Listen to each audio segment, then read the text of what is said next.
Okay, I think we have some.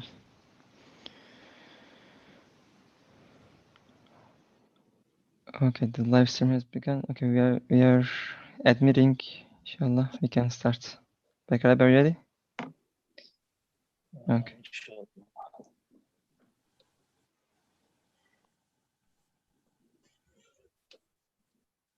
Okay.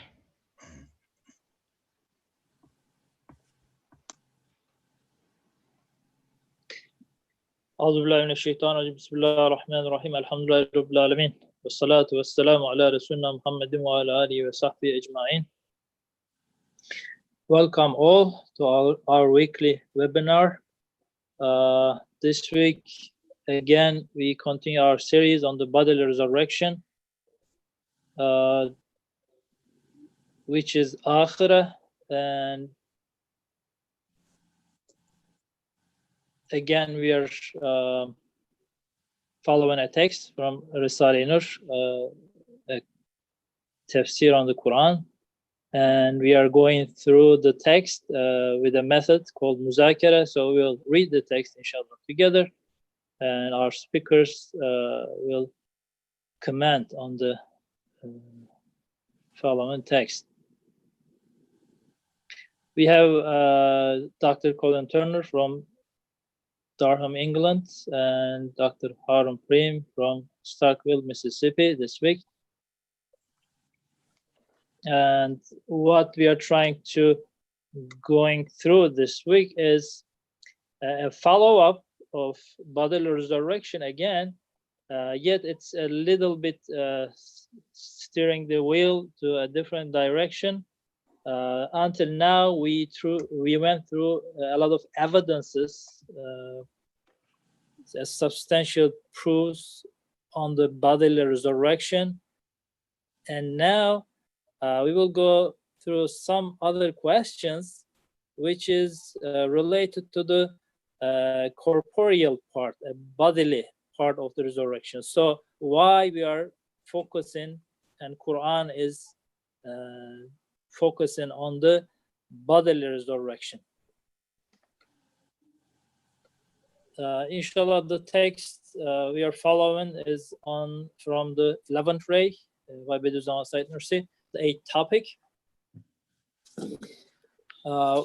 Before starting, I want to read a question which is in the 28th word, which is, I guess, kind of a good start to the whole topic. What connection with eternity and paradise has faulty, deficient, changing, unstable, and suffering corporeality? What connection with eternity and paradise has faulty, deficient, changing, unstable, and suffering corporeality? Since the spirit has elevated pleasures that is sufficient, why is bodily resurrection necessary for bodily pleasures? So I want to ask the speakers about this question. This is a very interesting one for me. Is it a legitimate question, or what does it mean to us? Because it will shed light to the whole topic, I believe. As a Ami Muslim, a regular Muslim on the street, when I first read this question on the collection, I thought, yeah, Ustad, Ustad Nursi, why is this question ever here? It's kind of, when you go to Akhirah, of course, you have a material, a corporeal paradise with, flowing rivers and huris and, different pleasures. So what does this question even means? It didn't really, in a way, didn't make sense to me. Why do we need even such a question?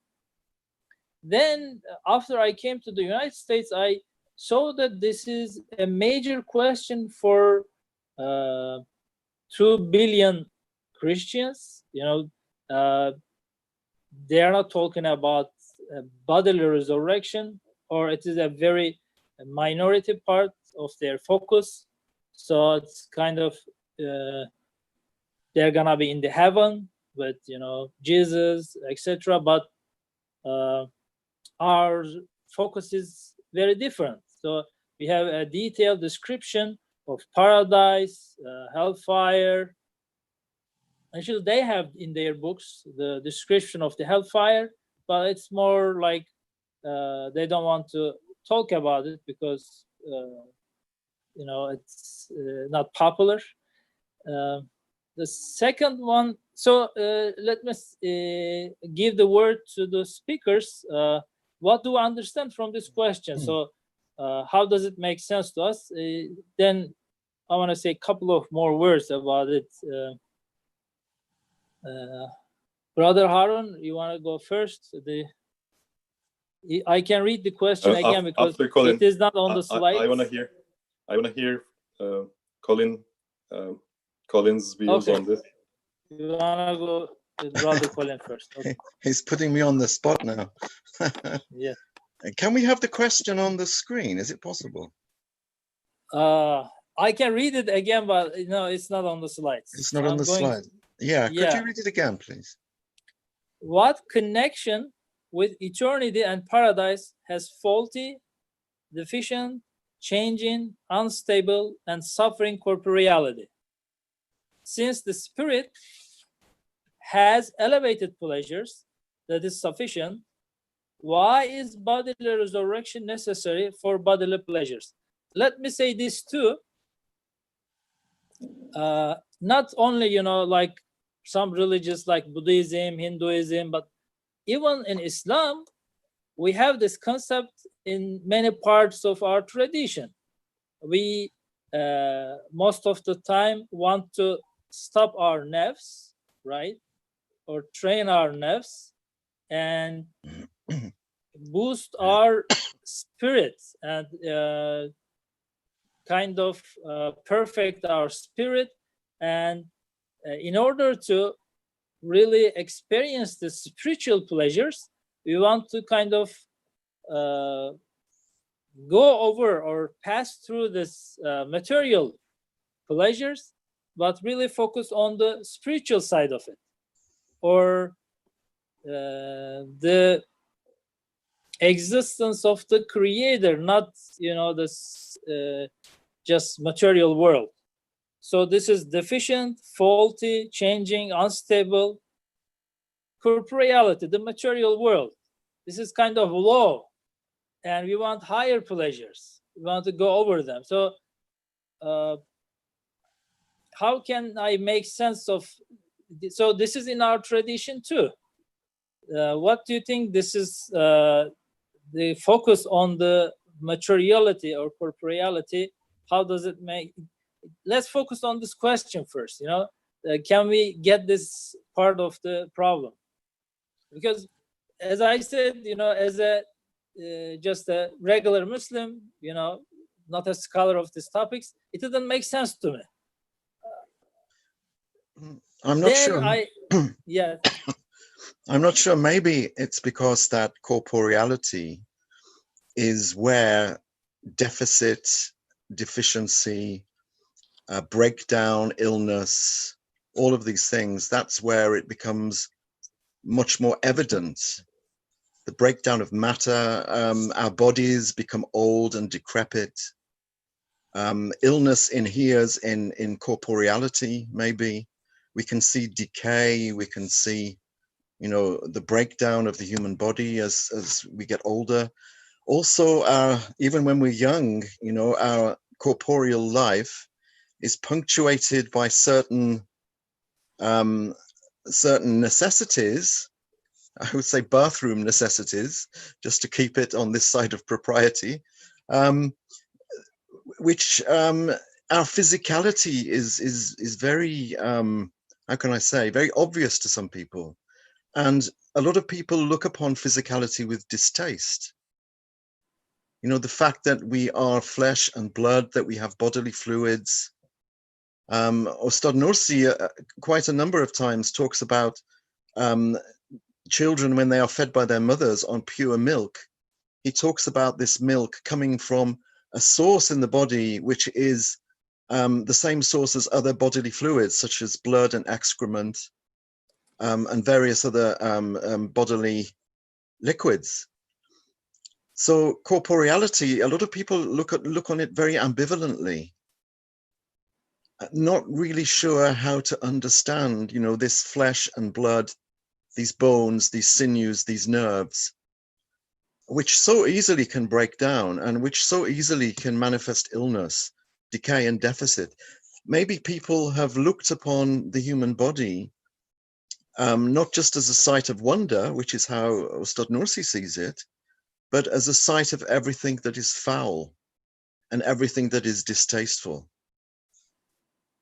So I think there is an ambivalence towards the human body, which suggests that how we understand the pleasures of the hereafter are really colored by how we see these very down-to-earth subjects, such as the human body, such as human flesh. Mm-hmm. So we are going to talk more about the corporeal part, but is it because, you know, this defects, faults in the corporeal realm, is it more because it's not continuous? That's why it is hurting us? We talked about this in the previous weeks. I think it reminds us, sorry. Yeah, where's the deficiency come from mostly? Why we are not able to really, you know, take pleasure out of it? Most of the time it hurts us. I think it's because it reminds us of our finitude. It reminds us of our limitation. It reminds us that we're human and that we have animal instincts to a certain extent, that we eat and we sleep and we urinate and we defecate just like all other animals do. And maybe this realization is something that we look upon with ambivalence. We try to hide it. And I know in the Christian world, I think there were certain denominations of Christianity that looked upon matter as evil. Mm-hmm. And I think this has actually permeated other currents of Christianity, and maybe it's also percolated down into Islam as well. This notion that the flesh, because the flesh decays, is somehow less than the spirit. So that's why most of the time we try to turn our faces to an eternal realm, which offers higher pleasures, spiritual happiness. And this is, I guess, in the teachings of many religions, and including Islam, right? And then the question is, then why even, you know, Quran focuses on the bodily part of the resurrection? It is corporeal. It is talking about decayed bones coming back to life. And many of the worldly pleasures take a major place in the paradise, in the heaven. So how can we understand this? This is our question then today. Inshallah, we will try to focus on. Anything, Harun Abi, you want to add at this point? Not to add, I think we will be going through. I want to generalize as everything as manifestation of Esmaül Hüsna, Allah's beautiful names. I think the questions arise mainly because of not seeing the wholeness of manifestation of beautiful names. Usually we are interested in, let's say, Jemali names. Now there are two streams of names. One is Jemali, the other is Jelali. So since most of the time we are interested in Jemali stream, let's say, we ignore Jelali stream. I think this is one of the reasons, because big changes correspond to Jelali names, such as our bodies being dead, even the universe being dead, explosions, changes. So I would say mainly these are on the streams of Jalal. So maybe it's again the imbalance between this Jamali and Jalali names. But as we will go through, what I understand, once we are balanced with Esmail Husna, we understand that actually corporeality is the reality. I mean, it has to be there. If it is not there, then it will be unbalanced Esmail Husna understanding. So, which will be opposed to even the name Hakim. I just want to introduce the concept of Esmail Husna because I think with this resurrection and even bodily resurrection, the main topic is manifestation of Esmail Husna. Thank you so much. I forgot to mention it in the beginning of the discussion. Yes, we were going through this evidences in the book of the universe, the creation, and the Quran, and our main focus was to try to prove the necessity of the akhirah, the afterlife, through the names of and attributes of Allah subhanahu wa ta'ala. This was our main topic, focus for the last 3 weeks. So this is kind of a continuation, but from a slightly different perspective. Why, this is a necessity, the corporeal part. We are not just focusing on the spiritual side, which is mostly in the teachings of the religions and many philosophers is a kind of a higher pleasure or existence. So I want to go on the text, inshallah. If brothers Colin or Harun doesn't have anything at this point.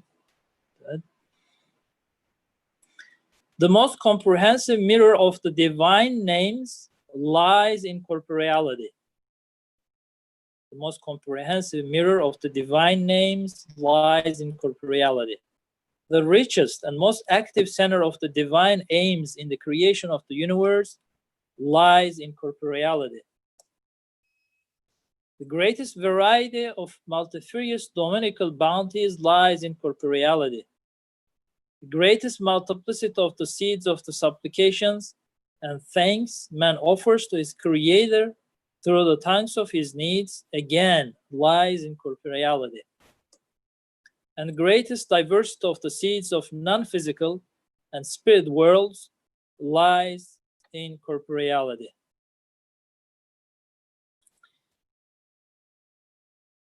This is so important then. These are the major things that we observe. Just to have an application, I want to go to the next slide and I will inshallah come back to this items again. In order to multiply corporeality and make it manifest the above truths on the face of the earth with awesome activity and speed, the all-wise Creator clothes the successive caravans of beings in existence and sends them to that exhibition. Then he discharges them and sends others in their place, constantly making the factory of the universe run. Waving corporeal products, he makes the earth into a seedbed of the hereafter and paradise. So this corporeal side is very much observant. We can see it all around, and it is unending. It is coming and going, non-stop, continues to give products in the corporeal world. So what does it mean for us? Inshallah, let me go back to the our list and start from the very beginning. The most comprehensive mirror of the divine names lies in corporeality. Brother Colin, you want to say anything on this part? It's the most comprehensive mirror of the divine names is to be found in the fact that we have bodies, right? The fact of human physicality, which is for us, we're talking as human beings now, so corporeality we can talk about the human body. The fact that we have flesh and bones, sinews and nerves, limbs, members and organs. All of these wonderfully fashioned and brilliantly engineered artifacts are constructed with such amazing skill and such artistry that even after centuries of medical research, the most brilliant scholars in the world have not been able to come up with a blueprint for the creation of even the tiniest body part or even a single cell. So we're talking about something that actually manifests artistry, wisdom, knowledge, skill beyond comparison. So a comprehensive mirror means the place where the largest number of different attributes is reflected. Harun talked about the beautiful names, the beautiful attributes, Asmaul Husna. This is not just a question of single attributes, of course. Attributes appear sometimes singly, or we perceive them as being single. We look at something and we can see beauty, for example. Sometimes they appear singly, sometimes they appear in combination with others, that is, in various permutations and different configurations. Corporeality in general, and the human body in particular, is the place of manifestation of the greatest number of names and the greatest number of permutations of names in creation. Ustad Nursi says it is the richest and most active center of divine aims behind the creation of the universe. So if you think just for 5 minutes about what your body does and what your body is, and you try to think of as many different divine attributes as you can think of tens of attributes, maybe hundreds of attributes even. So it's quite clear that the human body is has been picked out as being unique in this respect.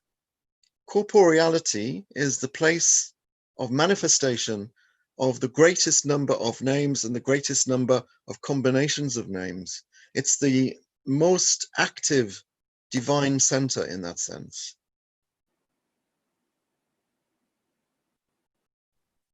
Thank you. Brother Harun? I had just taken some notes on some examples.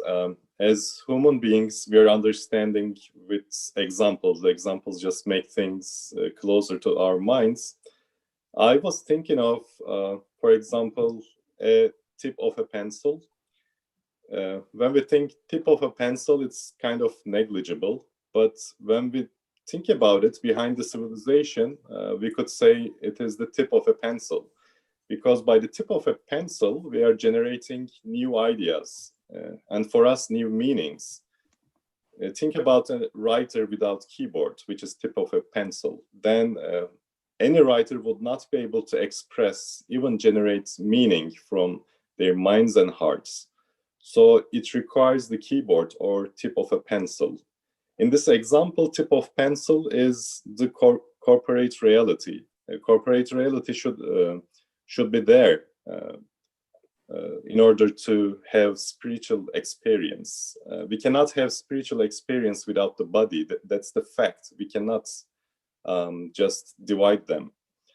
Also, for example, musical instruments. Let's think about some musicians and let's think that they don't have any musical instruments. Here, musical instruments are corporeality. So without instruments, there is no notes, there is no musical meaning, there is no sense at all. Even if you have a feeling of music, you will not be able to express and you will not even sense it in the best sense, let's say. So musical instrument corporeality has to be there. Or let's think about canvas for a painter. Canvas is corporeality in this example. Any painter has to have canvas in order to express the beautiful sightseeings in their paintings. And the last example I'm thinking about is adapter.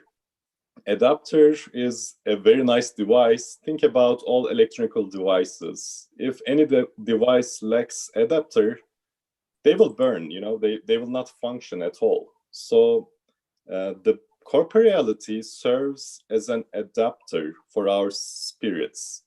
We cannot sense at the right amount of manifestations of divine names if you don't have this body adapter. So these are some of the examples that I'm thinking of to make it closer to our minds.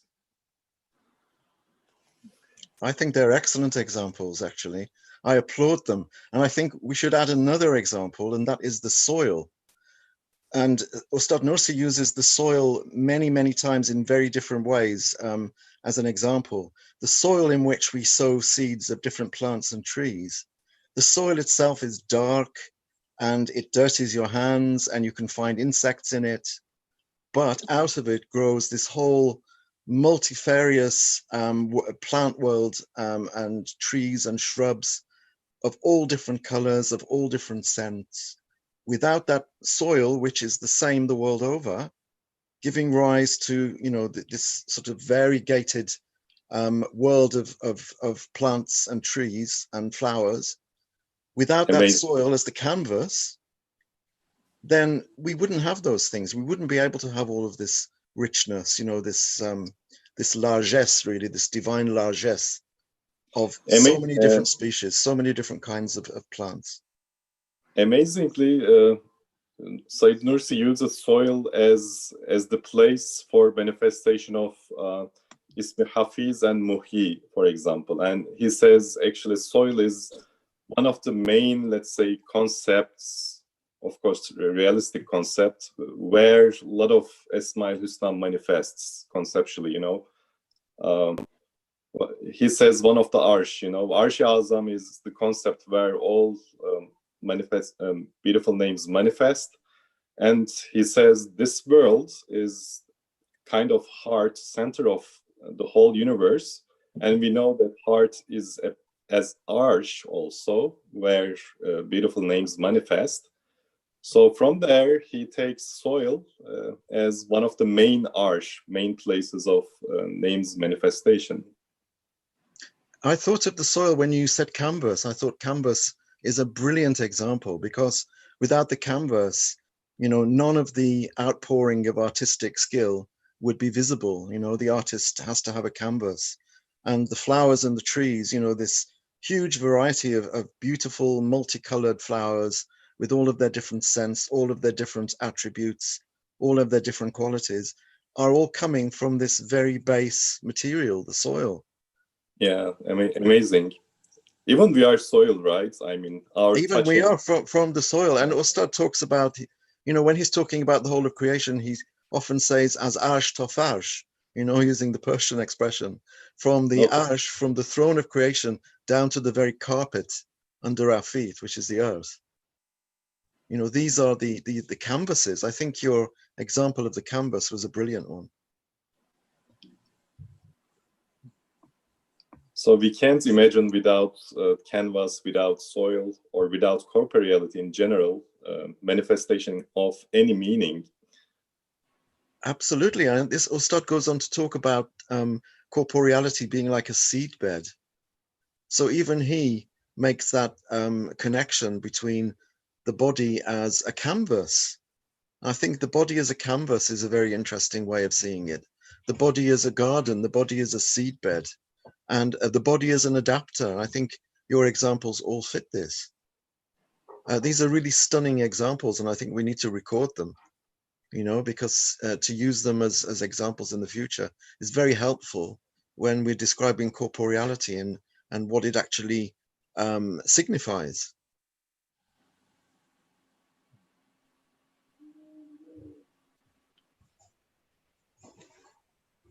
So as limited, temporary, fleeting beings, we are trying to make sense of eternity, eternal attributes of God, the Creator.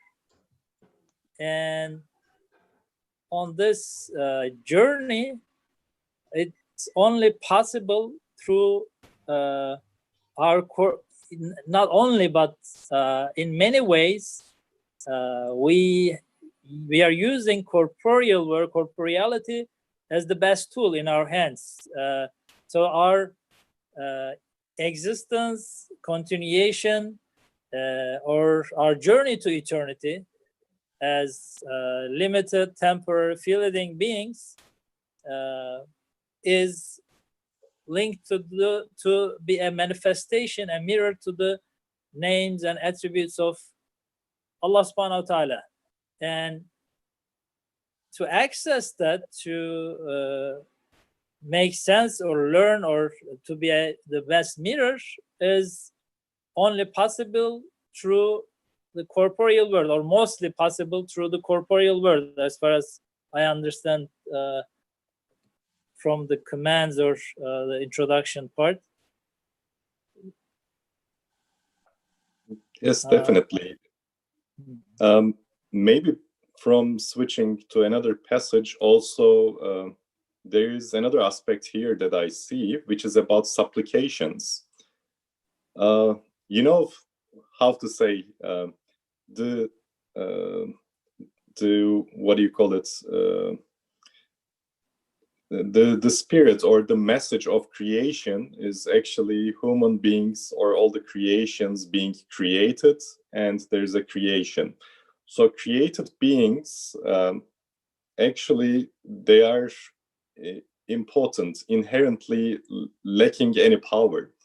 So what we call ajz. So ajz concept is connected to corporeality. If we don't have corporeality, how would we feel ajz? How would we understand our inherent nature?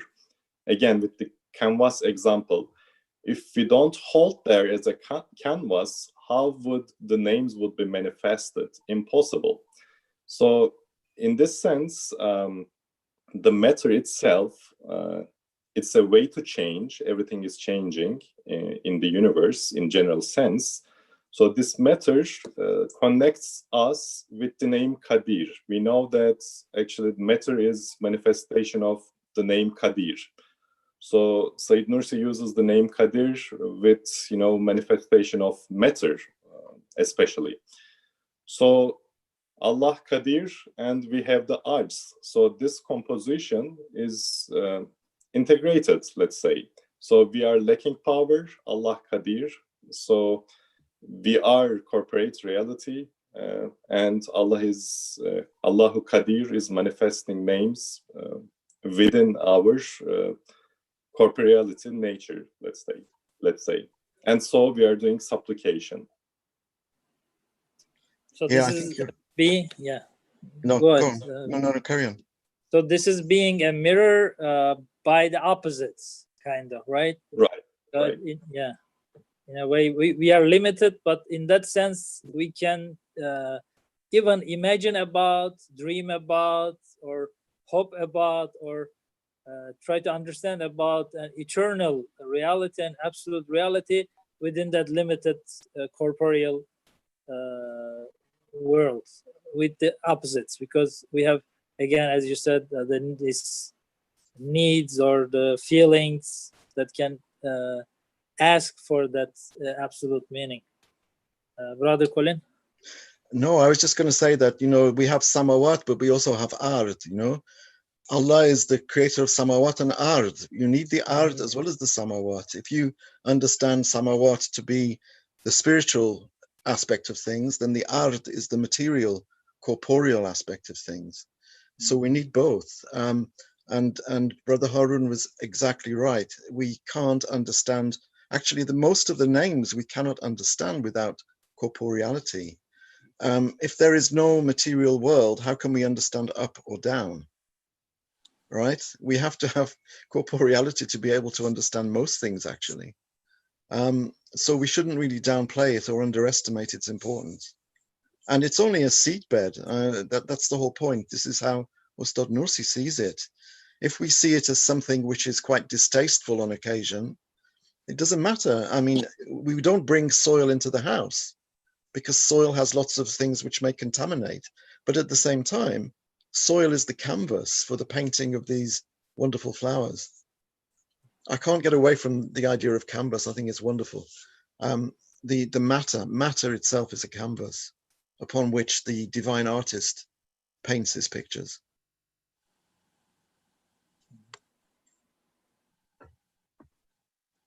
So the art, the earth is kind of dark, colorless, humble, doesn't really show off, right?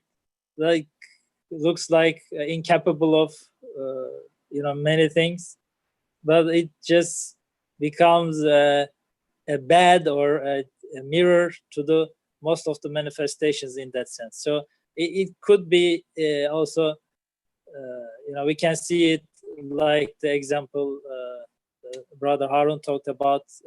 It's kind of being a mirror with the opposites. So it's such a dark mirror. It's such a looks like an incapable mirror, but it's subject to object to most of the manifestations of divine names in that sense. And I'm amazed with the logical flow of this passage. From this passage, we are reasoning on the necessity of corporeality.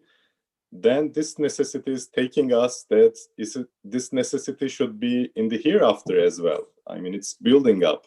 I'm amazed with the logical flow in this passage.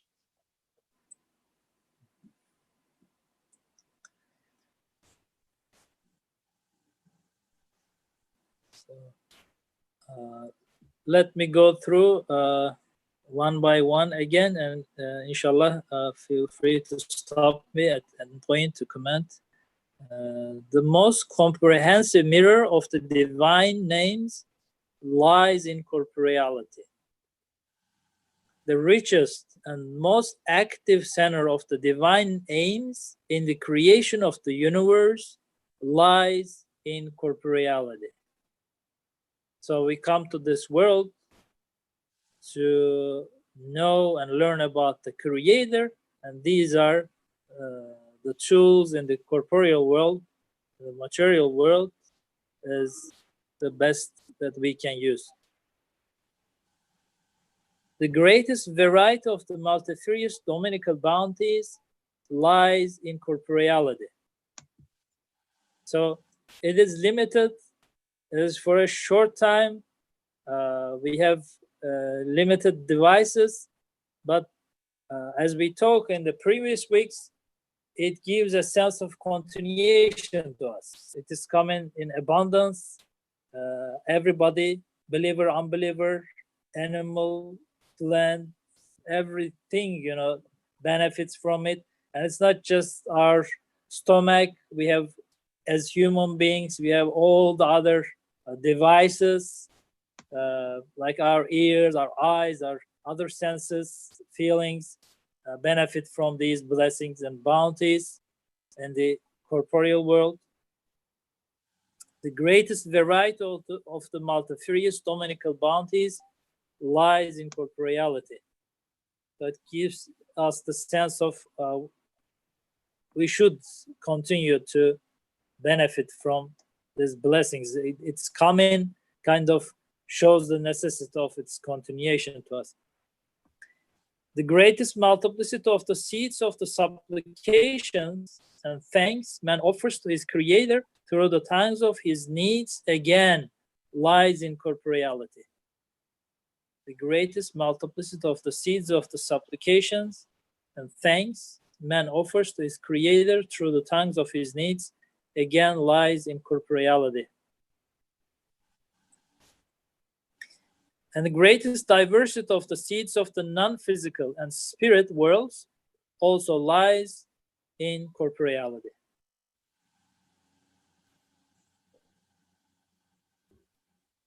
Even interestingly, physically, we know our brain is an excellent example for corporeality. Brain has a lot of sensors, let's say, and when you touch a small part of the brain, it disables some of important functions such as walking, sensing, hearing, seeing. So little parts of the brain just helps us to integrate in a way. So just using again the word adapter, so the brain is a perfect adapter. So we cannot adapt to this physical realm without this adapter. And I'm especially thinking about this sentence, which says diversity of the seeds of the non-physical and spirit sentence, you know, the last sentence. So I think some psychological sicknesses, they say if there's a problem, physical problem with some part of the brain, you start seeing hallucination. So you see illusions. So it's kind of some physical interaction makes people see some imaginary stuff. So I think this sentence also just shows us the, let's say, fine, minute connection between physical and non-physical. Since brain is very sensitive physical existence, so even if you play a little bit with it, let's say, your spiritual realm will be manifesting, let's say, even if it is senseless, it will be manifesting some different illusions. So you're talking about this last statement, the greatest diversity of states of the non-physical and spirit worlds also lies in corporeality. So we have a key in corporeality to step in those realms, right? I don't know, Colin Hocam, do you agree with this spiritual generation of physical things, or maybe I just I think that the connection between the physical and the spiritual is finer than we think. We make a big demarcation line, a big, you know, thick demarcation line between the two, and I think it's much finer than that. I think there is a seamless connection between the two, rather than being any kind of you know, robust, strong demarcation between them. I find it very interesting that, you know, having a body gives rise to need. And Harun, you talked about ajz before, about impotence. Without having a body, we can't understand what need is. And Ustad Nursi sees these needs as, again, going back to the idea of the flower bed. Our needs are a kind of flower bed where we sow seeds. These are the seeds of supplication, dua, and also Ustad talks about the seeds of thanks, shukr.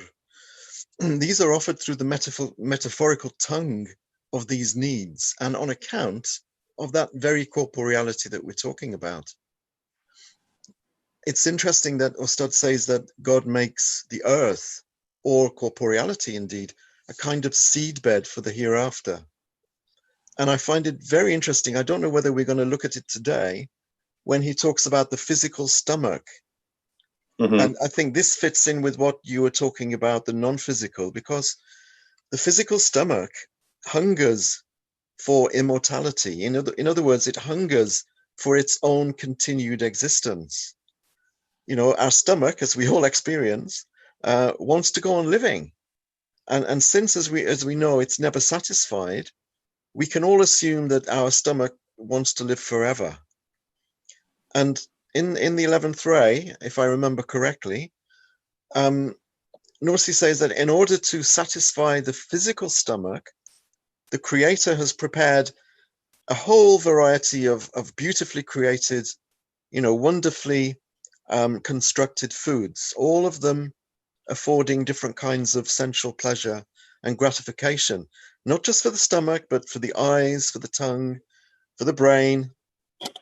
This suggests that in the hereafter, most of the different pleasures of paradise will be bodily pleasures.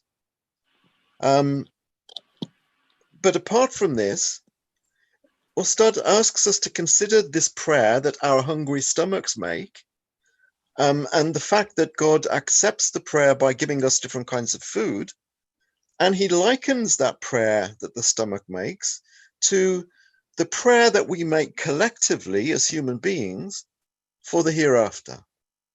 And he talks about our collective stomach, humankind's collective stomach, yes.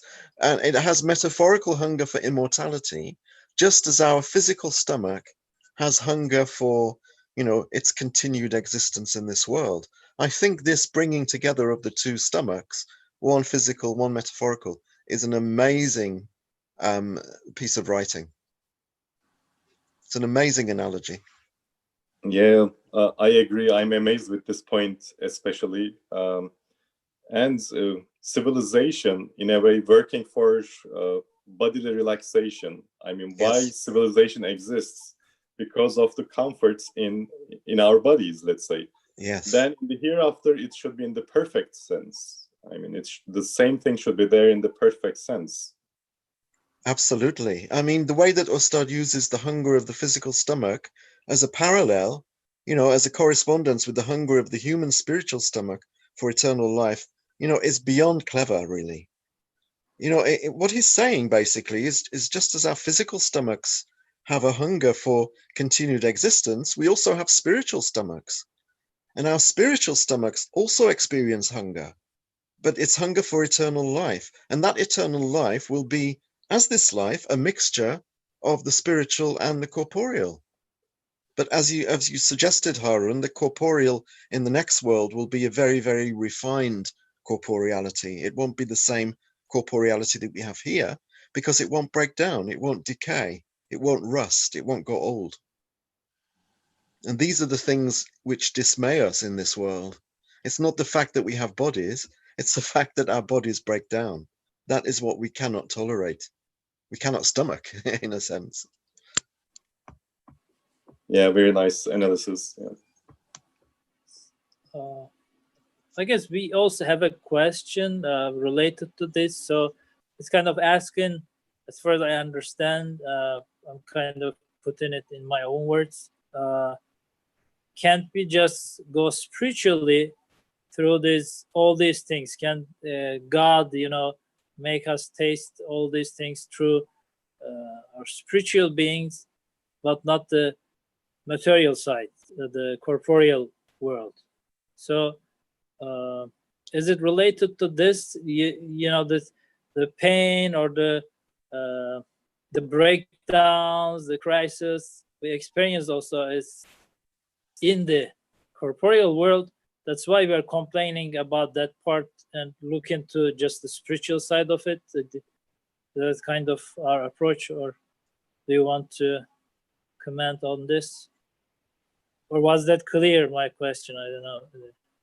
I think your question was clear. Your question was clear. You know, can we not experience all of these things spiritually rather than physically? Well, I think the short answer is no. At least at the beginning, we need a body at the beginning in order to be able to understand all of the things, as we've said, that the body signifies. You know, all of the names that the body invokes. We need the body for that, and we need the body to continue. But what we don't need is for the body to break down. In other words, we don't need the negatives, the decay, the deficit, the lack. These things will be taken away in the next world. But, you know, for a fish to understand that it's in water, it has to be taken out of water. So for us to be able to understand what spiritual pleasures are, we have to understand them first through the corporeal side of things. As Harun said, without the corporeal side of creation, there are many, many names which would never, ever be apprehended. So we have to come out of that spirituality. We were in a state of spirituality in the previous world and in a state of refined corporeality. But to understand what that is, we have to come out of it.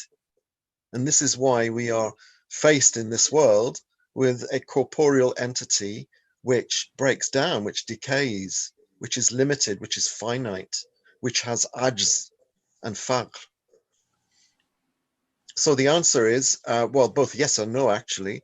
But at the beginning, we need a body in order to ground ourselves in an understanding of the Asma al-Husna. I'm not sure whether that has answered the question. And just to complement, I think it's an amazing question. Thanks to the person who asked it.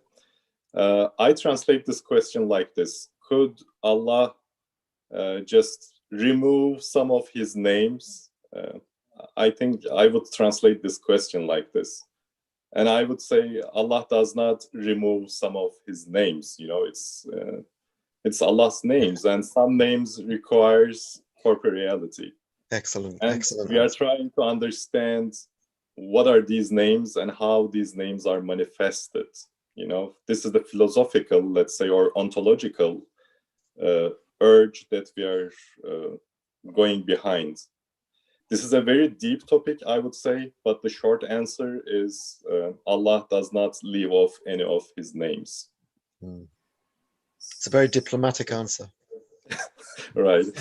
So the more we are an object, a mirror to the manifestations of the eternal one, the more we are kind of worthy to go to eternity, or to, you know, to continue to our adventure, in a sense, as far as I understand. And it's the only way to do it is through corporeality. For example, I remember this verse saying that inna khalaqnal insana fi ahsani taqwim. So insan is created in the best of forms, right? But to me, to have these deficiencies, sicknesses, crises, breakdowns is not perfect. But on the other side, as far as I understand what you're saying, to understand or to be a manifestation to certain names and attributes of God with my limited being to his absolute existence is only through opposites. Can I give an example? Yes, quick, sure. a very quick example. When Allah says that, or when the Quran says that Allah is above certain things, we don't understand that physically, we understand it metaphorically as above. But in order to be able to understand what above is, we have to have dimensionality. And dimensionality needs corporeality and materiality. So in order to be able to understand physically what above is, above and below, so that we can understand what that means in the abstract sense, we have to have above and below. Physically, we have to have above and below. So for these very, very simple understandings, we need materiality, we need corporeality, we need dimension, we need space, we need physicality. So even for understanding very simple things, you know, such as God being above something, I don't mean physically above, I mean conceptually above. But to understand what above means conceptually, we have to understand what it means physically, because that's how we get the idea of something being elevated.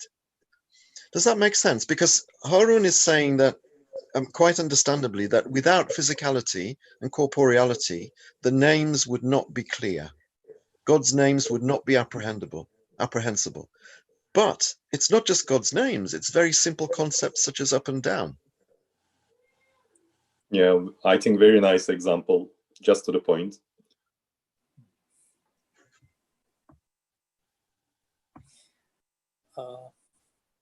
Recently, I had read a small piece from a professor.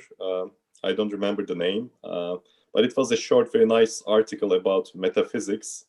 So he was talking about metaphysics, the meaning of metaphysics, whatever. I will not get into details, but he's accepting that there are two main streams of knowledge. One is metaphysical, the other is physical. So even the humankinds right now, even the science, let's say, even the experts, whatever I see right now, really accepting that there are two sides. One is physical, the other is metaphysical side. So even with this approach, I would say physical side is corporeality. It is there. It has to be there. And I would agree. And as you say, to understand above, we should have a sound understanding of corporeality. Yeah, I think so. I mean, for many things, we need to have matter. How would we understand them otherwise? It would be impossible. And as you said, the only way that we could dispense with corporeality is if we're God, if we're God to withhold his names. And we know Right. that doesn't happen. And if we attach it to the names, then the names are eternal. It will be in the hereafter as well. Absolutely. Absolutely.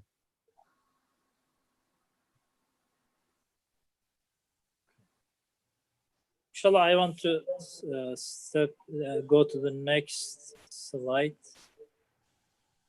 In fact, to gratify man's physical stomach, he listens to and accepts the prayer for immortality, continuation the stomach makes through the tongue of disposition, affording it the greatest importance, and in order to answer it, prepares in corporeality incalculable numbers of innumerable sorts of kinds of artistic foods and precious bounties,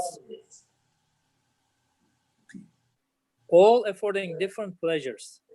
This demonstrates, proves self-evident and without doubt that in the hereafter, the most numerous and various of the pleasures of paradise will be corporeal, and that the bounties of the eternal abode of bliss, which everyone wants and is familiar with, will be corporeal. So again, kind of, we need the corporeality to be a mirror to the manifestations of the names of Allah subhanahu wa ta'ala, but the deficiencies, the faults that hurt us, the incontinuation, the ephemeral part, is kind of will stay in this world, and we will get the reward in a higher sense in the akhirah. Is that what you understand, Harun Abi? Yes, actually, this part, I think Colin Hocam talk about this passage, right, in terms of stomach here. Since the prayers of our stomach is accepted, as we obviously see, we are satisfied every day. The needs of our stomach is satisfied every day. So, but then as metaphorically, our stomach as humans is longing for eternal pleasures, let's say, and then this stomach has to be satisfied as well, and not just in the physical, not just in the physical realm, spiritual realm, also in the physical realm. If Allah just satisfies us physically here as a correspondence to our stomach need, then we like physical things. We like apple. We want to taste apple. Tasting apple is something physical. So we want the best apple in the hereafter, and we want to taste the apple in the best way. So this is how I understand it.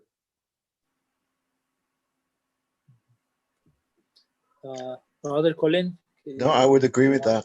I was going to ask someone, maybe a neurologist or a biologist or someone who knows science much better than I do, which is not very much at all. And pleasure, we think of pleasure as something that is physical, as sensory. But the pleasure centers in the brain.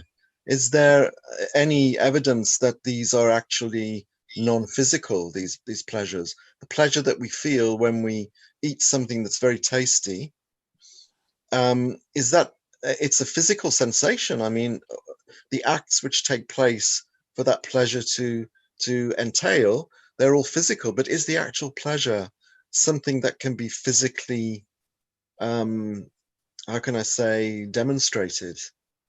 Is it a physical pleasure, or is the pleasure non-material, non-physical?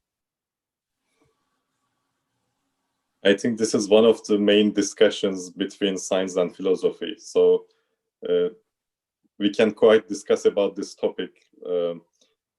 But the thing I think over there is the sensors. So sensors are physical. Yeah. Nobody can deny this. So sensors are physical, and pleasures, maybe the first place, bodily pleasures we are talking about. I'm not talking about feeling of contentful, feeling of compassion. Maybe these are deeper things. Yeah. But having a nice pleasure eating apple or eating chocolate that you like, you know. Yes. I think that this requires the tongue sensor, as you say, brain sensor, all of the sensors, bodily sensor processing. If they don't process, we are not going to, even the smell, right? If I don't smell the chocolate, it will be lacking some pleasure. If I don't taste it, it will be lacking another dimension of pleasure. And also brain, let's say that my brain related part is not working to translate the electricity, then I will not have the taste of chocolate. There are many constraints, physical constraints happening over there. Do you see it possibly as a spectrum, pleasure being a spectrum coming from the densely physical to the less physical to the more elevated, more sublime kind of non-material pleasure? For example, you talked about compassion. That feeling clearly isn't a physical feeling, although it may have physical repercussions. But you know, the feeling of sadness when you see something that is, you know, pitiable. Do you see it as a spectrum, possibly, when we talk about base physical pleasures, and then the more refined pleasures, you know, the more aesthetically mediated pleasures? Yes, mashallah. Actually, you opened a new window in me. I feel like these pleasures are also manifestations of some names. So let's say bodily pleasures correspond to some different names, and let's say the feelings that we feel in the heart, they correspond to different names. Again, if we cut off the bodily parts, then we will be deprived from the manifestations, which is reacted by our some feelings in us. Right. So I think, yes, there's a spectrum of feelings, and to be a perfect person, we should have this bodily lacking side to reflect and feel bodily pleasures.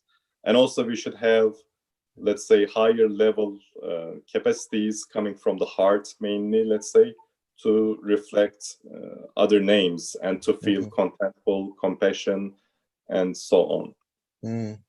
Be interesting to develop that idea further. That's right. That's right.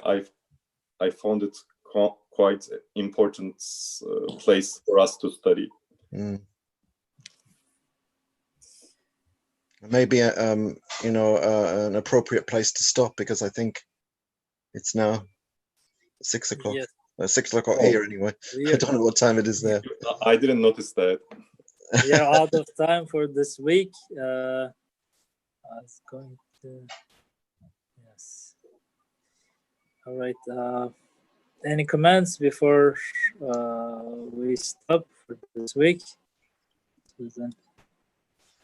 Inshallah, next week we'll continue on the benefits of believing in the afterlife for our social life, personal life. Maybe we can touch to this part also in a way. Harun Abi, you want to make a dua before we close, inshallah? I would say, Subhanaka la ilma lana illa ma 'allamtana innaka antal alimul hakim. Thanks for everyone. Thank you for joining us. Thank you very much. Hopefully